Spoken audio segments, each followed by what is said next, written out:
Bhestan golden આવાસમાં મારામારીના ઝઘડા સહિત તલવારો ઉછળતા દ્રશ્યોથી પોલીસે તપાસ કરી ગણતરીના કલાકોમાં 4 યુવકોને ઝડપી લીધા હતા અને આગળની વધુ તપાસ શરૂ કરી હતી। સુરતમાં દિન પ્રતિદિન અસામાજિક તત્વોનો ત્રાસ સામે આવી રહ્યો છે, જેથી પ્રજામાં ભયનો માહોલ જોવા મળે છે। રોજે રોજ ચોરી, લૂંટ અને મારામારી તેમજ અનેક ગુનાને અંજામ આપતા તત્વોનો સોશિયલ મીડિયામાં વિડીયો વાયરલ થવા પામે છે। ત્યારે ભેસ્તાન ગોલ્ડન આવાસમાં કેટલાક યુવાનોના મારામારી સહિત તલવાર જેવા ઘાતક હથિયાર ઉછળતા સ્થાનિકોમાં ભયનો માહોલ સર્જાયો હતો। જ્યારે આ સમગ્ર ઘટનાના વિડીયો સીસીટીવી કેમેરામાં કેદ થયા હતા। ભેસ્તાન પોલીસ સ્ટેશનમાં નોંધાયેલા સામસામે મારામારીના ગુનામાં પોલીસે આરોપીને ગણતરીના કલાકોમાં પકડી લીધા હતા। પકડાયેલા આરોપી હમીદ ઉર્ફે મારી અજીત શેખ, સોહેલ ઉર્ફે બાટા ઇસરાર શેખ, યાસીન ઉર્ફે ઇમરાન ઇરફાન અંસારી, સાહિલ જમીલ અંસારી, સાઈદ જમીલ અંસારી અને સાદિક ઉર્ફે બંટુ ઇરફાન અંસારીની પોલીસે ધરપકડ કરી હતી અને આગળની વધુ તપાસ શરૂ કરી હતી।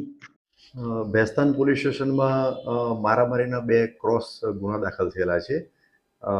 એ ગુનામાં કુલ 6 આરોપીઓની ભેસ્તાન પોલીસે ધરપકડ કરેલી છે। એ ગુનાની હકીકત એવી છે કે આ બંને જે ગ્રુપ જે છે એમાંના એક ગ્રુપના આરોપીને એવી માહિતી મળેલી હતી કે બીજા ગ્રુપના આરોપી કે અગાઉ અમુક પોલીસ સ્ટેશનોમાં મોબાઈલ ચોરીના ગુનામાં પકડાયેલા હતા, એણે બીજા ગ્રુપના વ્યક્તિનું એમ કે નામ ખોટું ખોલાયેલું હતું, એટલે એની અદાવત ચાલી આવતી હતી। અને ગઈકાલે આ જે બનાવ બન્યો એ અનુસંધાને સીસીટીવી કેમેરા જે બાજુમાં કોકનું ઘર હતું અને એમાં સીસીટીવી કેમેરા લગાવેલા હતા અને એ સીસીટીવી ફૂટેજ એ પણ વાયરલ થયેલા હતા, જે આધારે સ્થાનિક પોલીસને આ બાબતની ખબર પડતા એ તાત્કાલિક ત્યાં પહોંચી ગયેલી હતી અને સીસીટીવી ફૂટેજ અને હ્યુમન ઇન્ટેલિજન્સની મદદથી 6 આરોપીઓને લાવી અને ક્રોસમાં 2 ગુના દાખલ કરી અને એમની ધરપકડ કરેલી છે।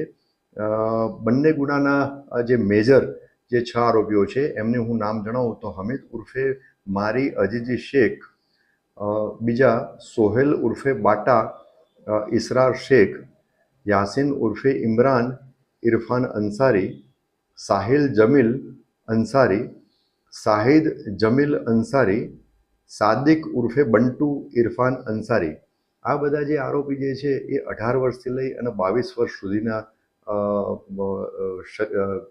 યંગ એજના આરોપીઓ છે।